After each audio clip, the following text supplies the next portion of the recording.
So if you ask questions about food, we're only perhaps just starting to think of this really as an ethical issue. If you'd gone back a few years and people had said, well, what are the really important ethical issues? No doubt people would have said things like, well, who you have sex with is a central ethical issue, and of course questions about corruption or stealing, those sorts of things are ethical issues. But food probably wasn't really up there as among the things that grabbed people's attention. And now it is rather more so because of the various choices that are there and increased awareness about them as ethical issues.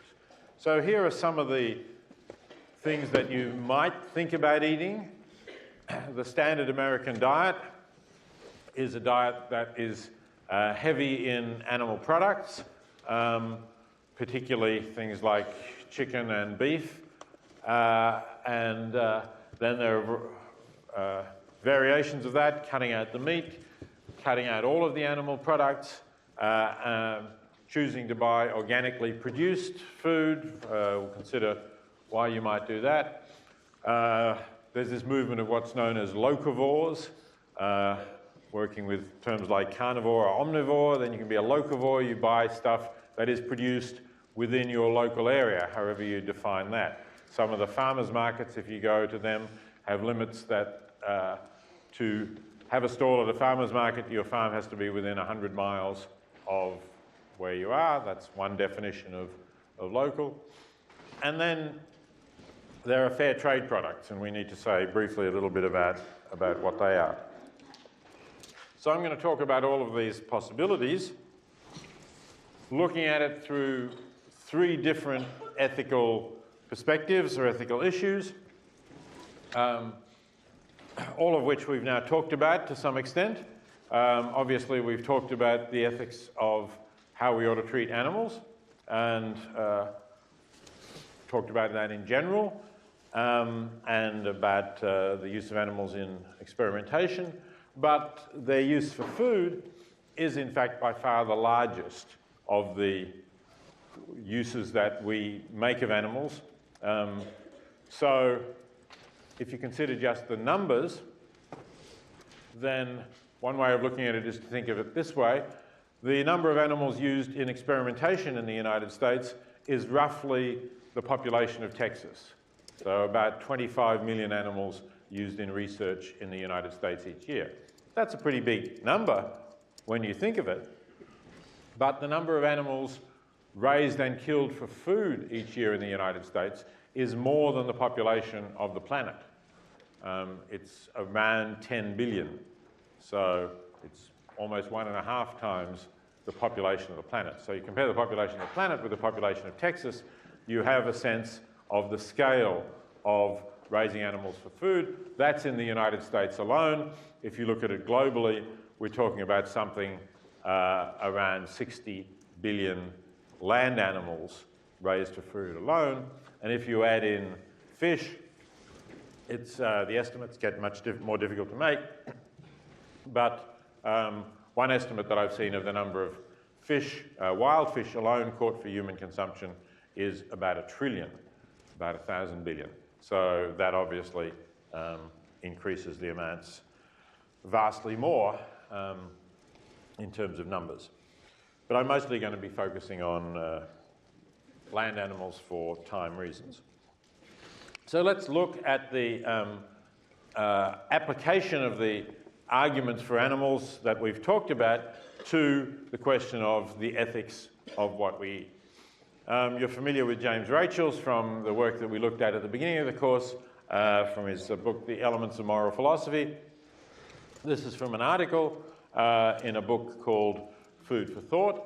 And Rachels here makes what he calls a basic argument for vegetarianism.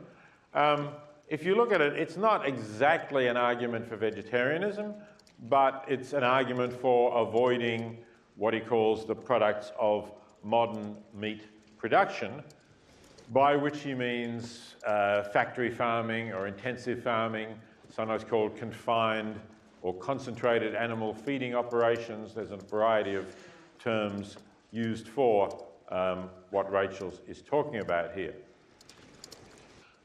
You saw a little bit about this, and we had a brief discussion of this in a previous class when I showed you the chick being debeaked, having its end of its beak cut off.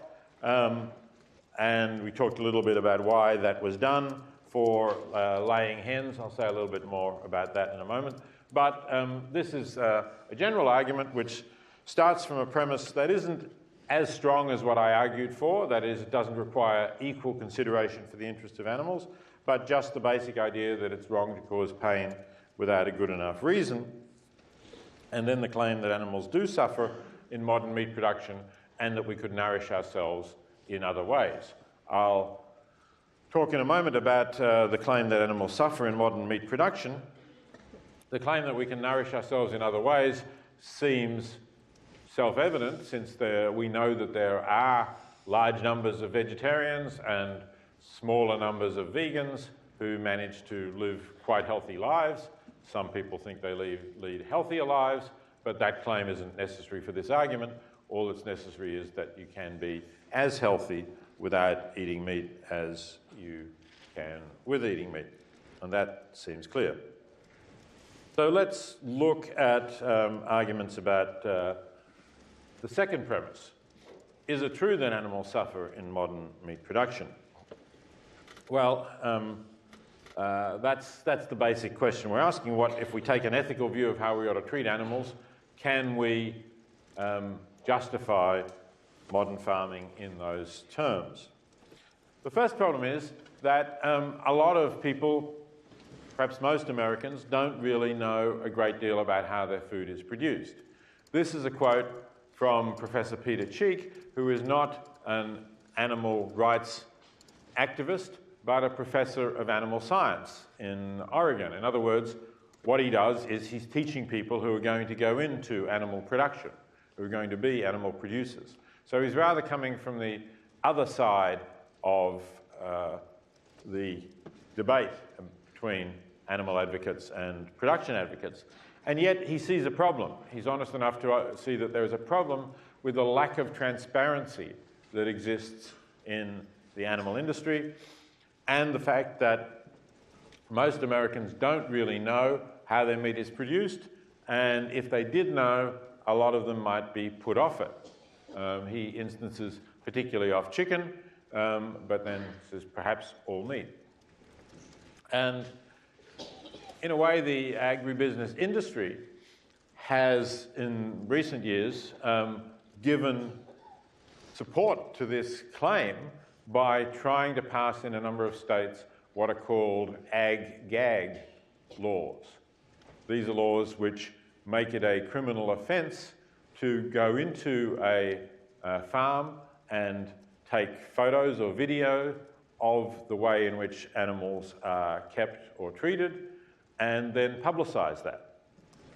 And there have been a number of these laws passed in recent years, and some and many more attempts to get them passed, which have not always succeeded. None of them so far have been tested by the Supreme Court. I'm not a constitutional lawyer, but my guess is that they probably would be struck down on the grounds of violating First Amendment rights of freedom of expression, although possibly the elements of them that involve trespass in order to obtain information might stand up. But the idea that once you have information, you can't put it online strikes me as something that is clearly contrary to American First Amendment rights. So I doubt that these are going to succeed, but the efforts to do it show that the animal industry is concerned about the public finding out what kinds of things are done to animals and how they're treated. And there's quite a lot of video online. If you go to the websites of People for the Ethical Treatment of Animals, or another group is called Mercy for Animals, mercyforanimals.org, you can find quite a lot of undercover videos filmed by people who have got employment in those places and then secretly videoed what was happening. So I'm just going to show you some still photos of this, but I did mention in the reading some of those videos or some extracts from videos, such as the Meet Your Meat video.